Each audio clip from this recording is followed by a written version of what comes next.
Thing for you to know is that in accordance with the Reston Association deed, it's in section 3.5, is it names the fact that we have a 9-member board. 4 of those board members are from one of the association's 4 districts. The 4 districts that we have are Lake Ann Tall Oaks, South Lakes District, Hunters Woods Dogwood District, and the North Point District. The other 4 seats are at large. That means anywhere else that's subject to the Reston Association deed, and 1 position for the apartment owner's representative. That means that owners of apartment complexes, large complexes like Fairway or something of that nature, would be able to put up a director to serve on the board. That election happened last year for the apartment owner's representative.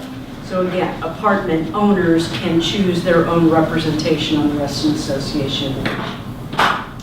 This year, Reston Association, and this shows you what the districts are. For purposes of this election, the South Lakes District has a seat open this year. Everything else would be at large, since the other seats that are shown there are not up for years coming up. So this year we have 4 seats on the board. 1 seat is for a 1-year term as an at-large director, filling a seat that was recently vacated. So it's been filled by appointment by the board until this election process, so it is a 1-year seat. 2 seats also for at-large director. Those are 3-year terms, so 2 seats available for at-large for a 3-year term. The last seat is the South Lakes District seat, a 3-year term. So that gives us 4 seats total on the board of directors that we're looking to fill this year. Anyone interested in running for the South Lakes District seat must live in that district. That's an important factor for you to know. Any questions before I go on? Duties and responsibilities. So Reston Association is a unique entity as a not-for-profit organization. Typically, a not-for-profit is not going to have as many employees as the Reston Association does. Typically, a not-for-profit is going to be looking to its board of directors to raise funds. Typical as to why you get onto a board is that you can bring dollars to a table or know who can bring dollars to a table. That's not the case with Reston Association because we have an annual assessment that helps fund our activities. Approximately 80% of our revenues come in from the annual assessment. About 20% what we call from non-assessment revenue. That could be from programming, it could be from sponsorships for different things that we do, it could be from easements that we're granting to utilities, it could be also from proffers that we may or may not receive, hopefully may receive from developers as they come into the community. So a variety of different ways we could derive that non-assessment revenue. The other unique part, recognizing that the Reston Association is a not-for-profit that is called a common interest community in the Commonwealth of Virginia. Different word than Homeowners Association because Reston Association has under it more than just residential properties. It also has several commercial properties under it. When you think of South Lake Shopping Center, Lake Ann Village Center, you think of North Point, other properties like that do come under RA covenants, they just don't pay the assessment. When Robert E. Simon founded Reston, way back when, in 1964, he purposefully did it saying that we're not going to have any commercial properties pay into the association because we want to attract them here. Instead, we'll have the residents pay. We want to attract them because we want people to live, work, and play in Reston. So we do not get any mandatory fees from the commercial owners. We do have a lot of in-kind services or sponsorships that are done by commercial owners. We have a wide variety of different things that we work on with large corporations inside Reston and outside.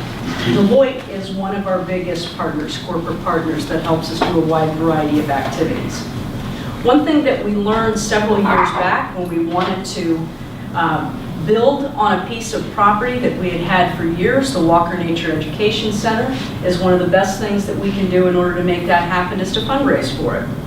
So many years ago, we set up the Friends of Reston for Community Projects, Inc., a 501c3 arm for the Reston Association, to help fundraise for things like the Nature Center, nature education programs, and things having to do with our covenants and helping to teach people, help people to maintain the exterior of the properties. We have a couple of unique programs that we work on with the Friends of Reston to help our residents take care of properties in the community, as well as send kids to camp, things like that. Scholarship program, as well as any capital projects that we'd like to work on. And we'd like to try and fundraise or get grants for those. We're going to work with the Friends of Reston to do that, as well as reforestation and maintaining of our natural areas. So unique about Reston Association. But as an elected board, hello sir, how are you this evening? Thank you for coming in tonight. As an elected board, the board is really responsible for upholding the policies and the purposes of the association as delineated in the governing documents. So there's a whole set of policies that the association lives by, and the board is responsible for upholding those as well as making any new policy resolutions. They also have a set of strategic objectives that they set on every 5 years. They try to work around those strategic objectives as much as they can to fulfill the mission and purpose of the organization. Do we have to have the new person introduce? Sure. Yes, sir. Welcome. My name is Kate Fulkerson. I'm CEO of the association. We had everyone introduce themselves as they came in, just to kind of tell us a little bit about who you are, why you're interested, and to one of our committee's interests. How did you find out about us tonight? Well, firstly, this is a lesson to actually be on time. Secondly, my name is Travis Johnson. I found out about this on Facebook, actually. Excellent. Great. Thank you very much. I'm glad that you came tonight. Thanks for hosting this. Yes. No, definitely. Definitely. We're going over roles and responsibilities of the board. You should probably look at that. So as a whole, some of the high-level duties of this board is determine the long-range mission and goals. As I said, we have a long-range plan as a strategic plan, but on an annual basis, the board is going to be kind of putting together a work plan, which ultimately becomes something that I'm responsible for, things that they would like the association to focus on during the year, kind of a set of goals. They establish policies and procedures. We have a wide range of different resolutions that the association puts in place to help set roles and responsibilities between the association as well as its members. Everywhere from what kind of plants you can put in the ground, whether you can run or not on the pool deck, what time, how you can use this facility if you choose to lease it, what the rules of the elections committee are and how to conduct elections. So there are a wide variety of different policies that the board works with staff and the community to put in place in order to run the community. It really is community management as what the board is responsible for. Hires and evaluates the CEO, monitors finances, approves budgets, and sets the assessment. As you all may know, the assessment for 2018 is $682. I'm proud to say that is $10 less than it was last year, and that's the first time in Reston Association's history that we were able to lower the assessment. And that is because of the excellent work that was done between the board and staff to identify opportunities for improvement and ways that we could better manage the association and different things. Also, the board approves of programs and capital spending through the budget process. The board spent a lot of time during the course of last year looking at all of the different programming that the association has, everywhere from administrative programming to recreational programming to covenants administration as well, covenants and design review, and looking at all of the capital projects for the next 2 years and deciding what, in fact, it wanted to move forward on. So that's a collaborative process between the staff and the board. But fiduciary responsibility is one of the key jobs that the board spends a lot of time on. Individually, we hope that board directors attend all of the meetings of the board. I'm going to talk a little bit in a minute about when those meetings are. Prepare for board meetings. Staff, the last thing that staff wants to hear is kind of, as they say, the cracking open of the board book or the first time loading up board materials during the course of the meeting. We're hoping that board directors are looking at the materials before they're coming into the meeting to make decisions. Serve as committee members, liaisons, or chairs of committees. So it's very important that we get board involvement on the variety of different committees that we have. I'm going to tell you a little bit about those in a minute. Offer counsel, suggestion, and opinions. Very important. Our board directors are the eyes and ears of the community. They hear and see things throughout the course of a week, throughout the course of a month, that they pass on to the rest of the board members, to the rest of staff, to committees, and say, hey, I've got an idea. I heard about something. I was just in a meeting a few minutes ago talking about the use of our lakes and boats and docks on them, and how it's probably time for the association to take a look at our current rules when we're talking about lakes and docks. So again, eyes and ears of the community is what the board of directors is. Assume leadership roles when called on. Again, leading committees, taking on responsibility for any working groups that we might establish to look at a variety of different things within the organization. Keeping the CEO informed of community concerns. This goes right back to kind of offering suggestions and opinions. Kate, there's a downed tree over on the pathway in Lake Ann. Can you send a crew over to remove it? Or G, saw a downed power line. G, there's a sewer pipe that's been broken. In fact, that's something that came up just the other day. One of our facilities off of Glade Drive near the Glade Pool. Fortunately, it wasn't coming from our facility, but there was a water main break that shut down Glade Road for a period of time while the county and folks came out to take care of it. So those types of things that you might hear and see before we see it is very important. We have a residential population of over 60,000 in Reston. So there's a lot to see and a lot to be passed on into the community. So that's what's important to us. Over 21,000 residential property units and growing as we have new residential units coming online on property that is part of the association and some property where people want to become a part of the association. So there's a lot to see and take care of there. So the association has 4 board officers. The board of directors usually elects amongst itself for a board president, vice president, secretary, and treasurer. However, the role of treasurer and secretary do not necessarily have to be elected board directors. Only the president and vice president have to be elected directors to the association. Somebody who is secretary or treasurer can be a member of the association. Does not have to be an elected member. Those positions are appointed by the board of directors. The board hires a CEO who oversees the operation of the association with no voting authority. So when I'm at a board meeting, I have no vote and the board of directors deliberations. My sole responsibility is to provide as much information as possible for the board of directors to make a decision. After the board has made a decision, it is my responsibility to make sure that that decision is carried out in the manner that the board requested. Yes, sir. How many directors are there total? 9 altogether. Yeah. I'm going to quiz you. No, I'm just kidding.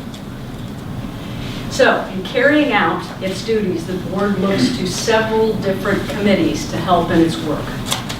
There are only a few of these groups that I'm going to mention in a moment that are required by the Reston League. We have to have them in place no matter what. That is the Elections Committee, the Legal Committee, the Covenants Committee, and the Design Review Board. Those are named bodies in our governing documents that have to be in place. Everything else listed on this slide, the board committees, the Board Operations Committee, who helps set the agenda for the board on a monthly basis as to what the board will be taking up, a Board Governance Committee who looks at everything from strategic planning to establishing the Code of Ethics to looking at the continuance or establishment of new committees and helping to do the CEO performance evaluation as well as the strategic plan. As the governance committee, fiscal committee looks purely at the association's finances and finance policies, and then legal committee. All of those are not required bodies, except for legal. I'm sorry, I misinterpreted. I'm sorry, the board operations, governance, and fiscal are not required. They don't have to exist. Board advisory committees, we had a community engagement. I did not take it off of this slide yet, but later this month that particular committee is going to stop its activities and roll into a working group for the association to look at fresh subject matters like website, where we're calling in the community and asking the community to help us with website redesign, things that we should look at.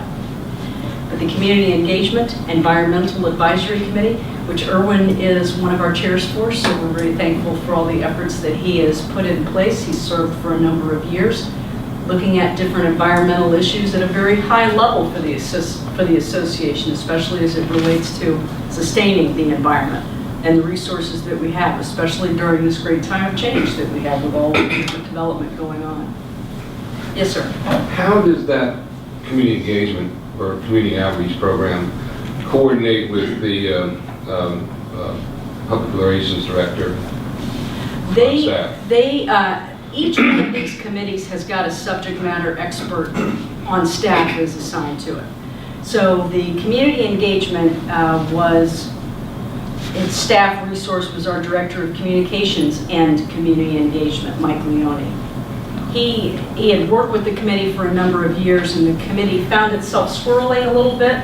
They were really good at single issues, and they decided, maybe that's really what we need to do, is when the association needs to look at website or needs to look at it, putting a survey together, things like that, more on the communications end than on an ongoing basis of creating documents. They felt that was more in the staff realm. But the Environmental Advisory Committee has two of our staff resources on environmental resource management as well as environmental education. So two staff members help with the work of the committee, help act as a resource to get it done. But that I can tell you the Environmental Advisory Committee they're pretty good on their own. They've got good staff help, but they've done quite a few good things. Parks and Recreation is another one of our advisory committees. Julie Bitzer happens to be our board liaison to that. That committee has got a lot coming up on its plate in the next few years to look at a variety of different things related to our recreation facilities and the programs that are offered at them.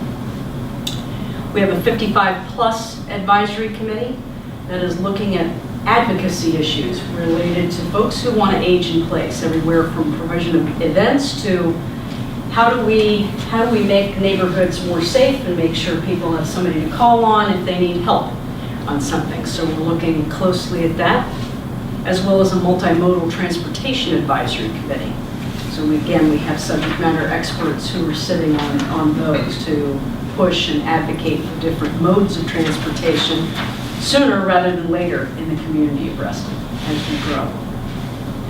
All of those advisory committees are not required. On an annual basis, the Board Governance Committee looks at those to determine whether or not they should continue or not. So one of them self-selected itself out and said, look, we think we can do it better, as I mentioned before, the Community Engagement Advisory Committee.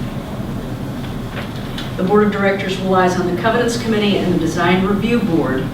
Covenants Committee is the use and maintenance arm for Reston Association. That means this, not only for Reston Association common area, but also for residential and commercial properties, basically making sure that properties are maintained appropriately, that a dilapidated fence between two properties in a townhouse community is fixed.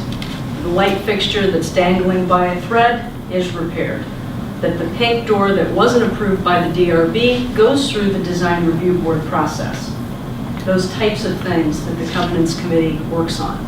The committee works really hard with members to make sure that they maintain their properties and tries to work in a collaborative manner with our Covenant staff. And we pride ourselves on that, especially more recently, we put together a special program for those who really need some help with their properties, who don't have the means to take care of their properties. We have something called a Helping Homes Project that works with folks to get their properties fixed up, where we work pro bono with a variety of different groups or businesses in the community with donations to get houses in repair so they don't pull down property values of other houses around them. So it's something that we work hard with. Covenants Committee is required by the deed. The Design Review Board, also required by the deed, completely separate board from the Board of Directors, 9-member board. It is appointed by the Board of Directors. So anybody who's interested in serving on the Design Review Board, we always have 3 slots coming up every year, just like we have with the RA Board. This year the RA Board's unusual because we had someone step down. That's why we have 4 slots.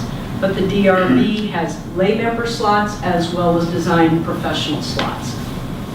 So again, appointed by the RA Board, the Reston Association Board of Directors is responsible for making sure that any decisions of the Design Review Board and Covenants Committee are implemented, as well as that of the Legal Committee.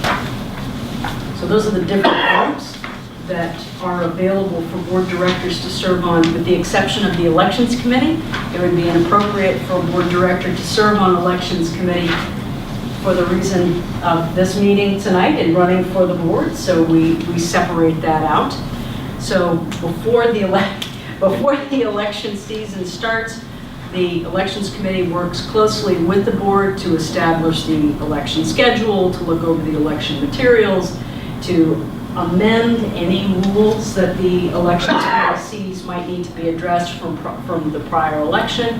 And then once that's done, they separate from each other until the end of the elections period.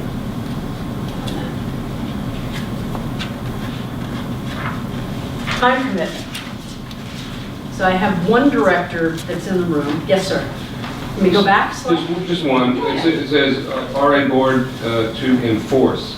To enforce. Can you expand on what enforce means? It would be, so the Design Review Board decides that Kate Fulkerson has to modify the deck that she put in the back of her townhouse. I want to put this deck in that goes 3 feet onto the cluster property. Design Review Board said, Kate, you can put it on, but you got to put it all the way on your property. So with that decision made, it then becomes staff responsibility, RA Board through really staff, to make sure that Kate follows that rule. Mm-hmm. And if she doesn't, the expectation is that there will be a violation put on Kate to get her to comply with that. And that may go through the Design Review Board, the Covenants Committee, or ultimately the Legal Committee. If she decides that she is not going to enforce that, she's going to keep it and she's going to fight it, then we'll have to take legal action. That is not any desire that we wish to do with our members. Our ultimate goal is to come to a compromise of some sort and work together on that. Helpful? Okay. Helpful? Any other questions on that? Make sense? Time commitment. I'm being conservative. I'll be frank with you, it depends on how much time you want to put in on the board of directors. It can be about 20 hours a month, with about 5 to 10 hours per month preparing for board meetings, talking to members. It's entirely up to that individual who chooses to serve on the board. I've seen people who run for the board who have put in this or less. I have seen people who've gotten on the board who are working 80 hours a week because they've got the time and they're not committed to the Reston community. It depends on your time. It depends on what you're interested in. You can be narrowly focused and have a particular interest as well as your other duties that you want to solely focus on, or you can expand it. It's entirely up to you and how much time that you want to give. I am thankful for all of the time that each of the Reston Association directors as well as our committee members give to the community. It's amazing to me that Reston is really run on volunteers, and the time and energy that people give to it amazes me. It's what really drives me in this job and why I've been with the association for 26 years. It's amazing to me at how people what they want to do for this community. It's really unique. Once elected, a board director, as a director, you're going to be asked to at least sit on one committee. It is your choice on how many committees you want to raise your hand for. Again, I've seen people just do the one, do two, do three.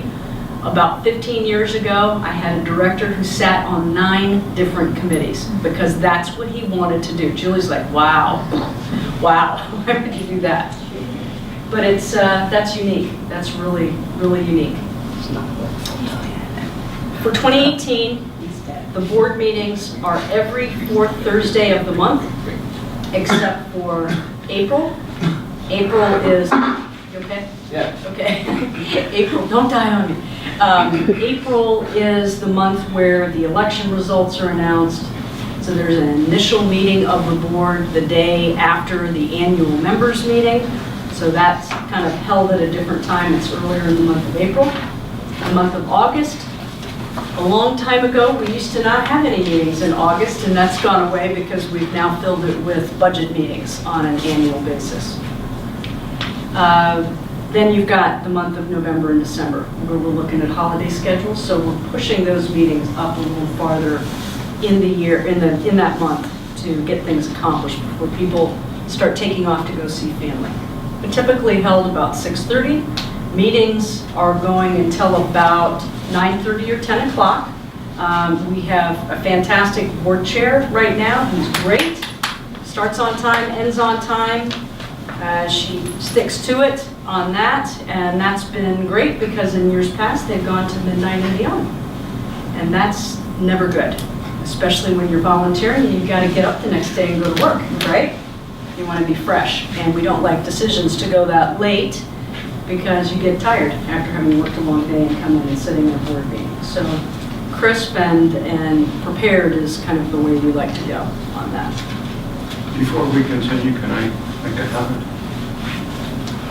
I just wanted to make the point that this, beyond the 20 hours a month, this is a long, short-term commitment because we have 2 people who were on the board, who resigned from the board, and they appoint people from the board, appoint others to be on the board, someone who's never gotten a vote cast for them. So if you're looking for the longer term, you go for one of the seats that have 3 years. There's also a 1-year option this year because one is just complete someone who left. In addition to that, keep in mind we have some important issues that are facing Reston, even with Reclaim Reston or 2020 here. I mean, you know these things are happening. There are 4 positions opening, and this is a 9-member board. So this election has the opportunity to change the entire face of how this board operates. So just keep that in mind as you move forward. Thank you.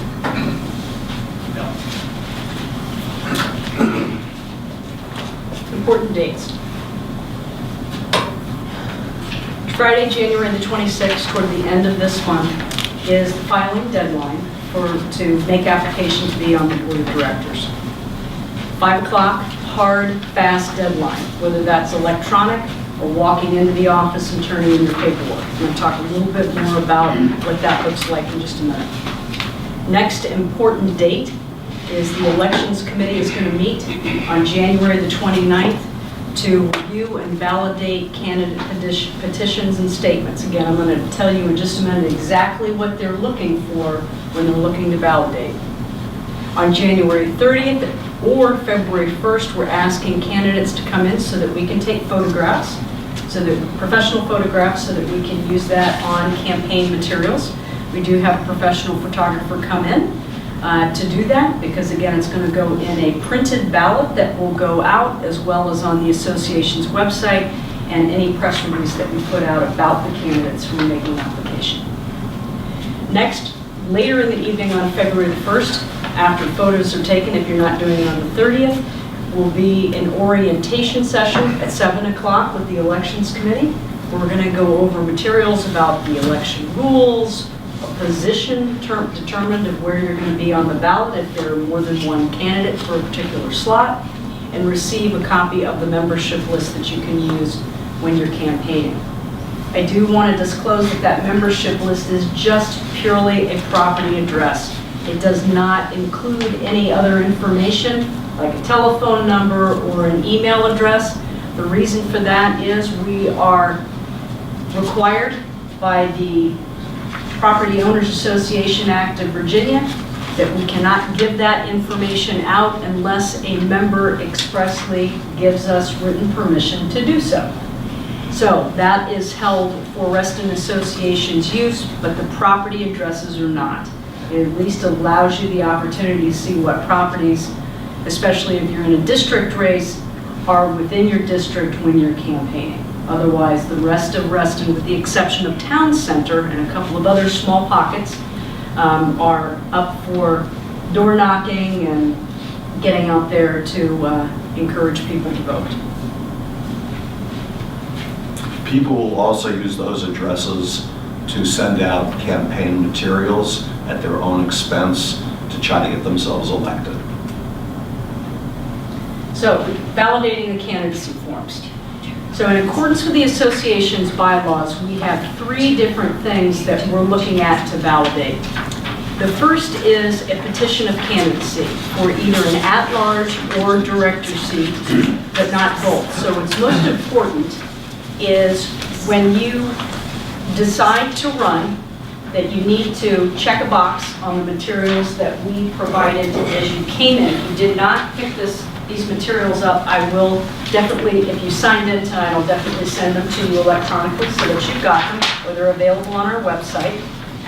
But one of the pieces that's included is the petition, and it gives you some check boxes as to which position you're interested in running for. The South Lakes, the 1-year at large, or the 3-year at large. Check only one of those boxes. If you check or submit more than one petition, or a petition with 2, or a separate petition with the other, you will automatically be disqualified from running. So I clearly state it's important to just select one. The other thing that we're going to be looking for on that petition are signatures from 25 different households. Household, the word household is important. You could come to my house and say, hey Kate, could you sign this? I'm interested in running for an at-large slot. But then my husband, who's standing behind me, you can't then say to him, okay Dave, can you sign this as well? One of those signatures is going to be crossed out. So it has to be a different household. If you want to canvass your neighborhood, good. 25 at least. Highly recommend that you get more than 25. Invariably, you're going to get someone who's got an illegible signature, or you can't read what they wrote, or they might not be a member of the Reston Association. They could put a town center address in there, automatically comes off. So very important that you get more than 25 signatures. As I mentioned before, if you're running for a district seat, make sure that you get signatures from that district. That'll be very important. Signed statement of candidacy. That's also within the packet materials.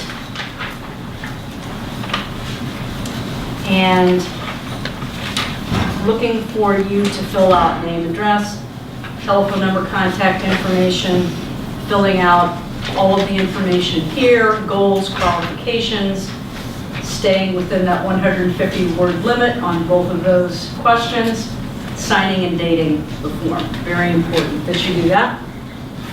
Next is eligibility. Obviously, you need to live within Reston. You can be a renter, by the way. in Reston, in a property subject to the Reston Association. Again, anybody living in Town Center is not eligible to serve on the RA Board of Directors, but people who rent property in Reston are eligible to be on the Board of Directors, which is great. That is the way this community was put together by Robert Simon. He wanted to make sure that anyone who lived in the community, whether you're renting, you're saving up to buy a property, or you already own a property, that you got to be a part of the decision-making process, which was really great. So, Quick question. Yes. The form says that we, the undersigned, nominate, blah, blah, blah. I assume that a household is allowed to nominate more than one person. Sure, absolutely. Absolutely. You can come knock on my door, and I'll sign it for anybody who walks out. The reason I ask is because I was canvassing in the governor's election, and a lot of people believed that they could only sign to get one person on the That's why I ballot. think I remember seeing you at Lake Ann on the plaza. Yes. Yes, yes. I remember that, And yeah. a lot of people said, well, you know, I've already said that I Yeah. want so-and-so on the ballot, so I can't do this. So I wonder if that, Good for the point. purpose of the election, it'd be useful to make clear to people that they Thank you. are allowed to sign for For more than one, absolutely, absolutely, absolutely. Thank you, I appreciate that. Also, we're looking for any unpaid fees when you submit candidacy. Have you paid the annual assessment? Annual assessment is technically due on January 1st. We don't start assessing fees, late fees, until March the 1st. If you're interested in running for the board, at least make the installment plan payment. If not, pay the entire fee. I know that the Elections Committee does consider that when they're looking at validating candidate forms. Also, is there any outstanding violation of the RA governing documents? If you have a property violation that's currently with the Covenants Committee, something that is being looked at by the Design Review Board, not for a violation by any stretch of the imagination, you're trying to do an addition to property, that's not a problem. But if you do have a design violation that's similar to kind of use and upkeep, something that was put in that you didn't get approved, or whether or not, and there have been unfortunately occasions where we've had members not follow rules of facilities, and we've barred them from entering facilities. So those types of things will be looked at once you've filed. The Elections Committee will be looking at that to validate the candidacy forms. Any comments, Karen, on that? No, but yeah, we do really adhere to those rules. So the deadline is 5 o'clock and your assessment must be paid. There was someone who filed late in a recent election year, and we could not accept her application. Question. Yes, sir. If you're a renter, how does your landlord's standing Russell Association affect? Good question. You repeat the question? He had a question, if you're a renter, how does your landlord's standing affect candidacy as a renter? And it shouldn't, no, because it's not, yes, you're in good standing, they're not. Okay. The reason why I paused is that we're very stringent when it comes to the issuance of poll passes. You know, when it comes to that piece of it, making sure that the owner of the property is paid up. But no, I agree with everyone, it shouldn't impact you in renting. Good question. Appreciate that.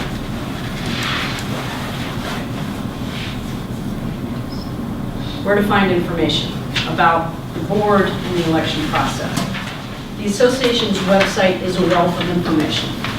If you open us up, go to the About Reston section, hover over the top, click on the top, you're going to get a menu of different items. Governance is where you may want to click first. I encourage you to look at all of the information in this section as well as the website. But governance is where you want to look first. Under that, look at Board of Directors. It's going to give you general information about the board, but in particular, this is where you'll be able to find information on upcoming and past meetings of the board. You'll be able to view board meetings to see for yourself what a board meeting looks like, what the discourse is like, what community comments are being made, to get a sense of what's going on in the community.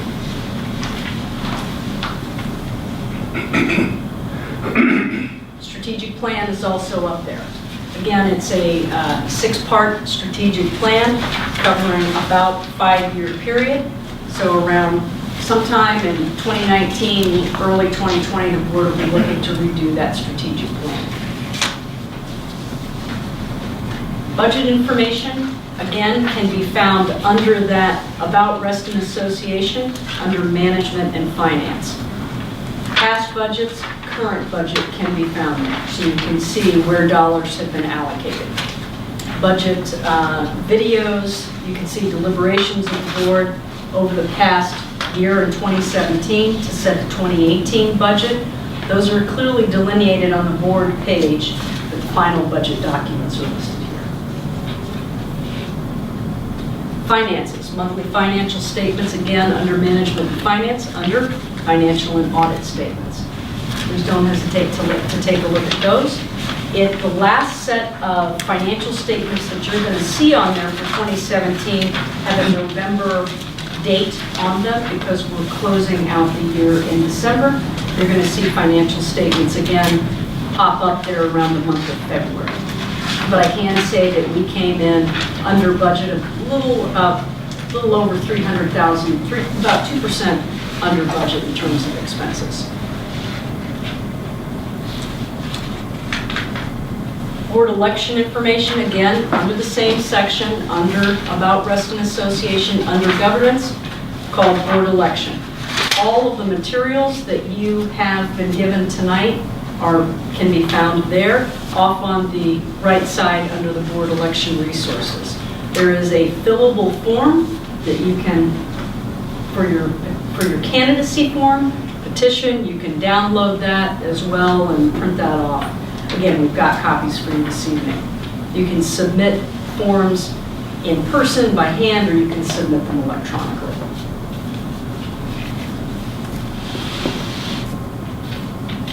That's what I've got. How did I do?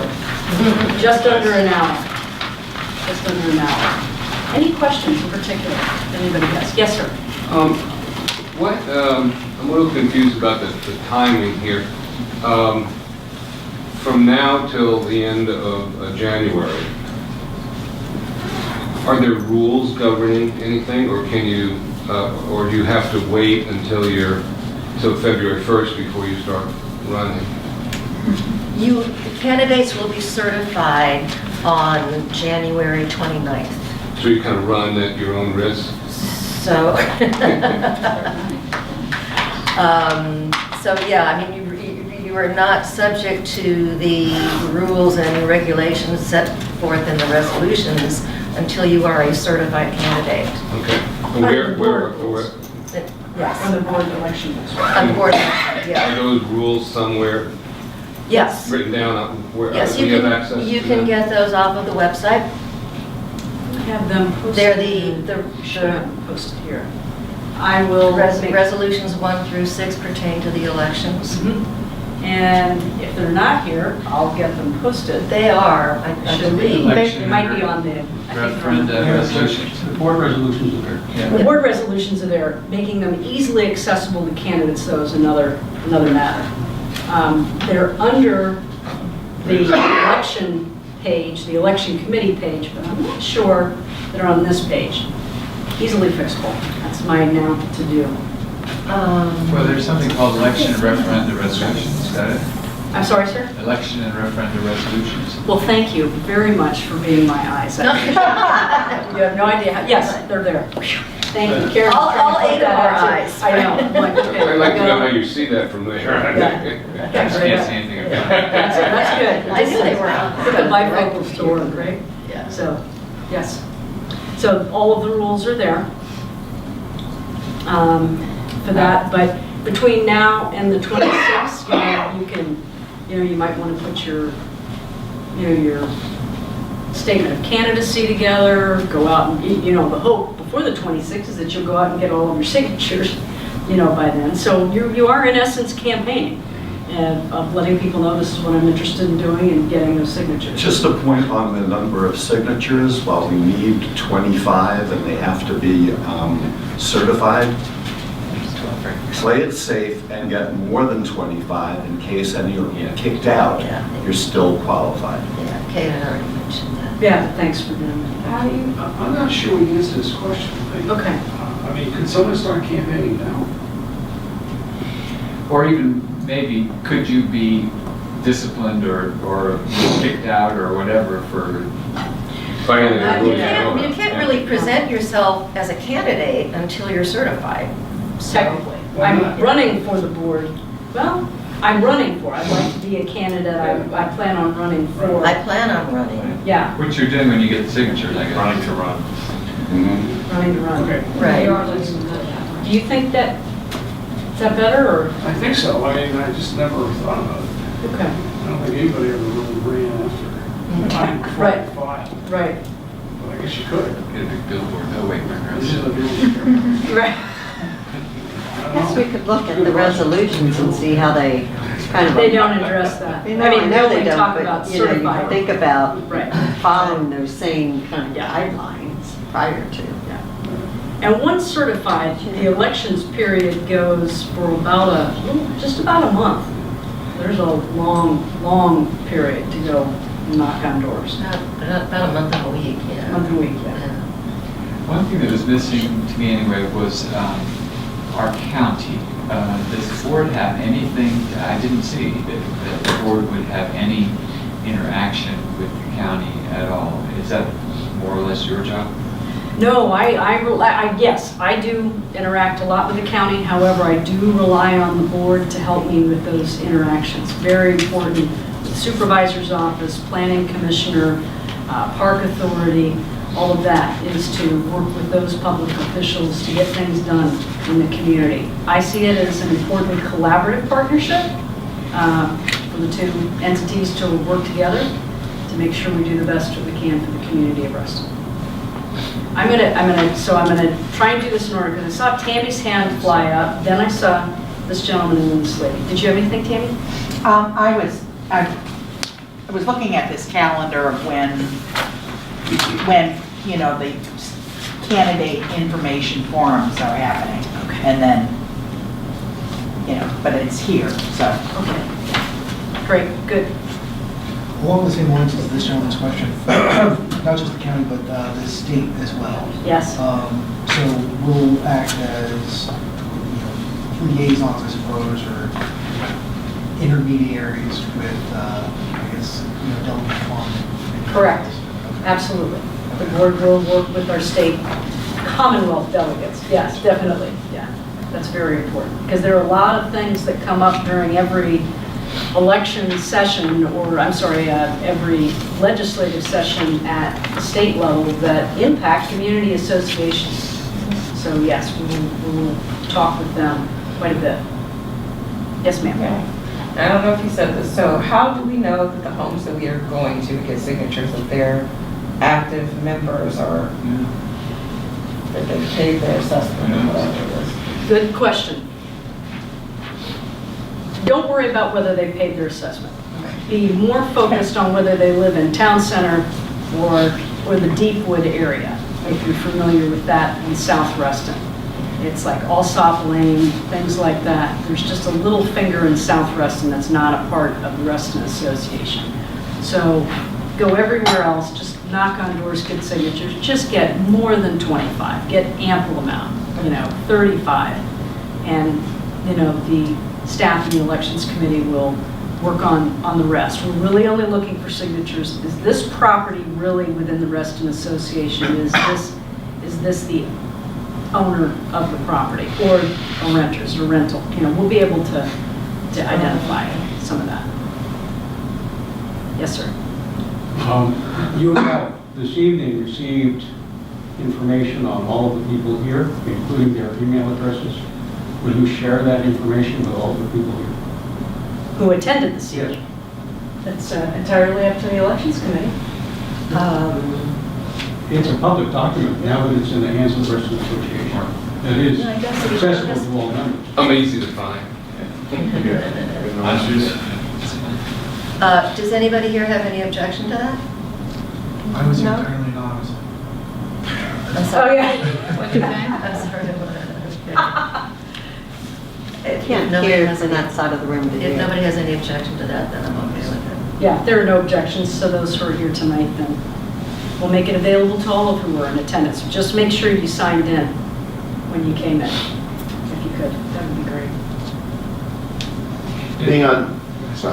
Being on the board is completely volunteer, correct? Absolutely, yes. That's You amazing. can't twist your arm and make you. You may question your mental health after.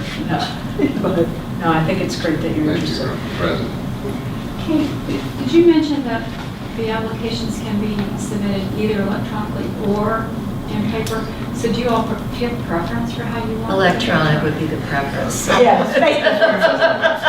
At least the statement of qualifications in particular, because that is what we use to put together the ballot materials. So if we have to retype, that's the helpful part. Bless you. Thank you. But I'm sorry. But then scanning, Exactly. that's why you sometimes have problems possibly with the signatures by scanning them in. But the signature is not so much a problem. It's really the statement of qualifications, where you're typing out, here are the goals, here's this. And we, staff, don't want to get it wrong. We want to make sure that what's submitted appropriately gets passed on to the elections committee and gets printed in the materials. And be sure to pay attention to the word limit. The word limitation on the 2 questions on the candidacy statement. have you ever gotten the petition of 25 plus signatures electronically? We have had a scanned copy. When we say electronically, it can be scanned and sent to us. Yes, so the answer is yes to your question. Tammy brought something that's important up that was outside of the materials when you picked up, and that is the election schedule. This gives you from soup to nuts all of the activities of the elections process that started back a little bit earlier than October the 26th, but takes us through October all the way to May 1st, and kind of the checkpoints. And of course, you can see this meeting on January 3rd on this list is something that we're required to conduct. Yes, sir. There's only been a vague reference to the forum. There are 2 forums this year. You might want to talk a little bit about the forums for people who are not familiar with it. We do have candidate forums, and I want to be mindful not to talk too much about them, but it's because, and the reason why I say that is it's up to the elections committee on what the format of that looks like, and the committee's going to be talking about that in the next couple of months, or in the next month, because we need to land that soon, be ready for the February timeframe, because there are 2 formats at this moment in time planned. One is for February the 26th, the next is for February the 27th, with rain and snow dates for snow date for March the 1st. And one is dedicated to just at-large candidates, while the other is for just the South Lakes candidates. The intent of those is, what we used to do many years ago is have all the candidates for all the positions in one room answering a whole series of questions, and when you've got 10 people or so around, it gets a little cumbersome. So we split it up so it's either district or at-large focused. Typically what has happened is we've taken questions that have come in electronically through social media to pose to candidates. The Elections Committee also has a few questions of its own for warm-up. Candidates are given a certain amount of time to respond to questions in that form. So that may be the format coming up, or it might be different depending on number of candidates and the desire of the Elections Committee. Right, a lot of it will be dictated by the number of candidates that we end up with, but we will be discussing all this prior to the end of the month, of course, because there's not that much time. Right. And it is, they are forums or fora, and they're not debates. So whereas you can, point out your differences, the differences between you and another candidate, for example, it's not like a presidential debate where you're going at each other. We got to commune, we got to live in harmony, right? So we don't want to want to stay away from that stuff if you can. I do want to point out too, and forgive me, so I don't forget, is that Ed, Bill, and Karen are volunteers. So they're giving their time to help run this election. And there are 2 other members who were not able to join us tonight. Right. But they're a 5-member team that pulled this off. So, yes, sir. Speaking of harmony, I assume that these are nonpartisan elections. People do not designate a political Yes. party. Yes, absolutely. Right? We don't need all that. No, There's one place in the world where I'm like, let's just stay I out. don't remember seeing that. I know, yeah. Maybe I Yeah. just didn't see it. No, we all have to live together, right? Yeah. So people can, after this last year, boy, the goal is harmony. Let's politicize the homeowners association. Oh, golly, that's what we need. Any other questions or comments? Those of you who do become certified candidates, and I hope that that's all of you who are here tonight because you're interested in doing that, there will be an orientation for certified candidates on February 1st, where we'll go into detail about all the rules and regulations. Good? Thank you. All right, thank you guys. I appreciate you coming.